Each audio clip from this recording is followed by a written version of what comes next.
everything.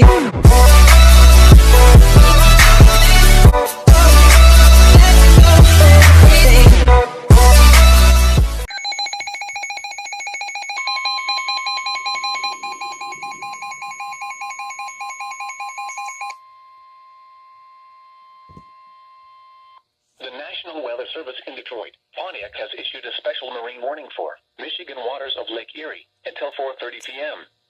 At 2:55 p.m., a severe thunderstorm was located 9 nautical miles west of Luna Pier, or 10 nautical miles northwest of North Cape, moving east at 20 knots. Hazard, wind gusts to 40 knots and large hail. Source, radar indicated.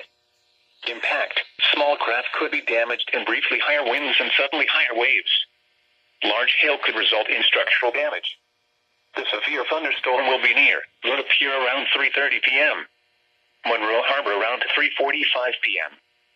Move to safe harbor until hazardous weather passes.